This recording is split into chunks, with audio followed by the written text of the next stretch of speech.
Welcome to This Explainer.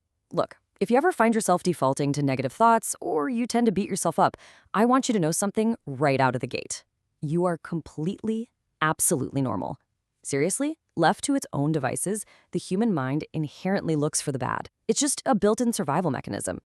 Actively thinking positively, that requires a massive amount of mental energy to intercept and rewrite those high-speed critical thoughts racing through your brain.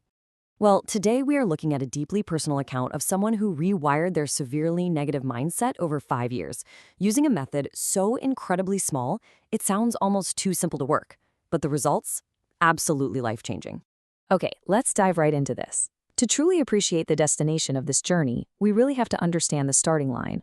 And that starting line, it was an emotional abyss. Listen to this quote directly from our source material. Everything was pessimistic. I thought only of dying, my head dominated by what my parents had done to me.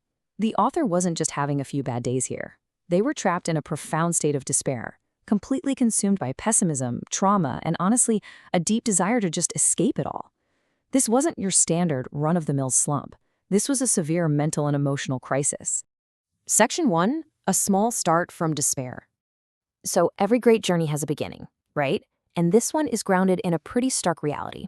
For over 5 years, the author had been living as a hikikomori, which is a term for severe, prolonged social withdrawal. Over that time, their alcohol consumption was steadily creeping up. They developed such a deep, paralyzing fear of other people that simply walking out the front door and leaving the house became entirely impossible. And on top of all that isolation, their mind was just this constant, brutal loop of intense regret. They agonized over past choices, they hated their physical appearance, and they felt that suffocating weight of falling behind, especially when comparing themselves to peers who are out traveling or starting families. Their mind was just completely trapped in a spiral of self-hatred.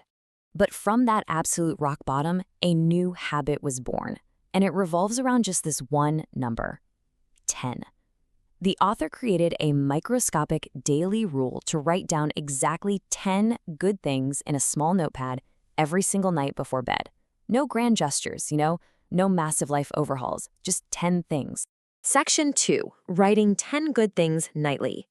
Now you might be thinking, writing 10 things, that sounds super easy.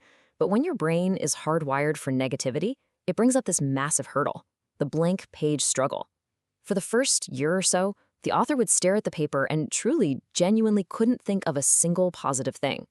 Because when you evaluate yourself that harshly, you just think, I didn't do anything great today. I'm just a pile of flaws. The beauty of this explainer, though, is how the author actually handled this block.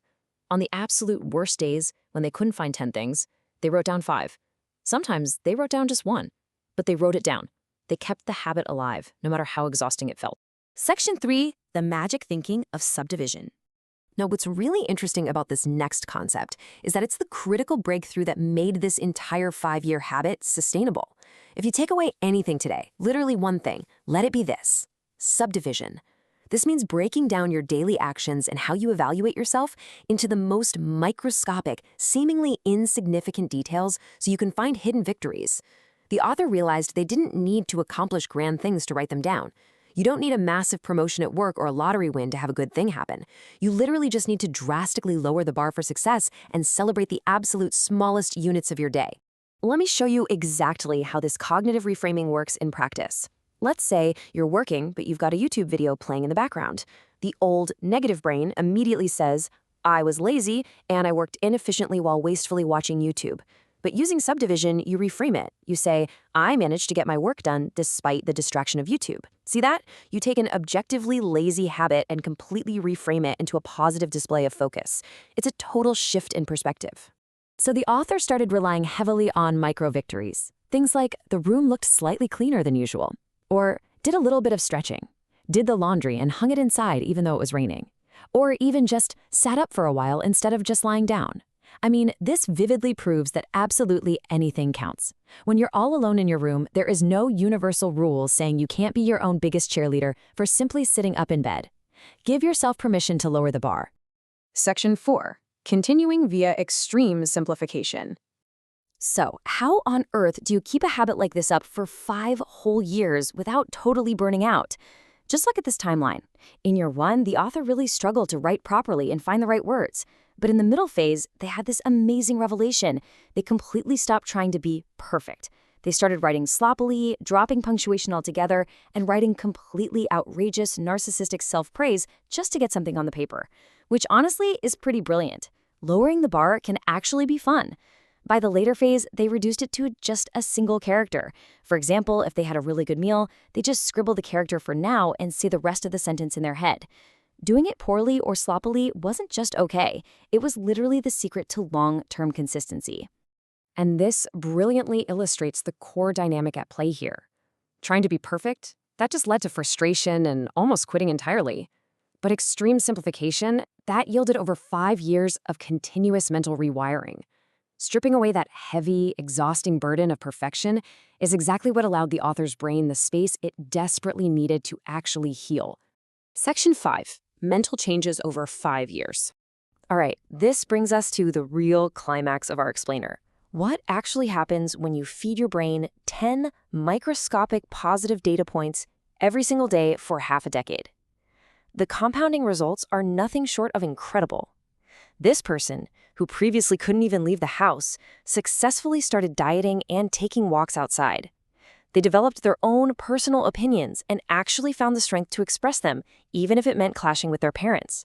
They launched a personal blog. And even more beautifully, it totally changed how they interacted with others. When friends came to them with problems, they could instantly spot the hidden positive flame inside their friends' struggles and point it out to them.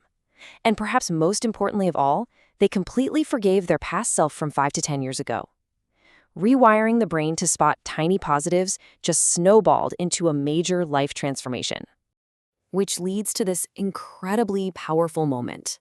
The author actually went to a Starbucks to work on their blog.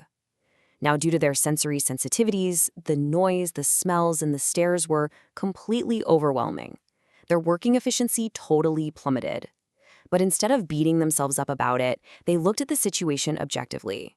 They were out in the world, so they fully affirmed themselves simply for existing in that state of panic. It's a stunning contrast, right? Having a sensory overload, but celebrating it as a massive victory just because they were out in the world trying. That right there, that is the power of a rewired brain. Section 6. Start your journey today. Now, this isn't just an inspiring story about someone else. This is a very real framework that you can adopt right now. So the crucial point is just following these steps.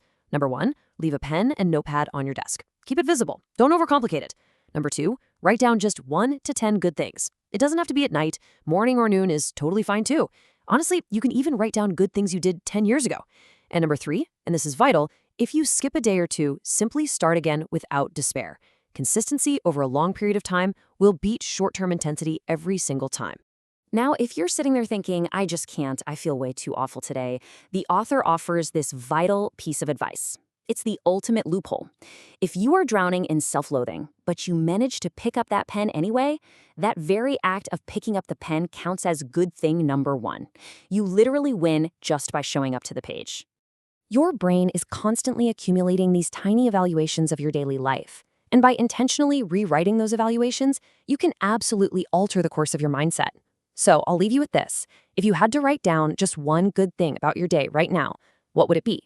Subdivide your day, lower the bar, find that tiny victory, and write it down. Thanks so much for joining me on this explainer, and we'll see you next time.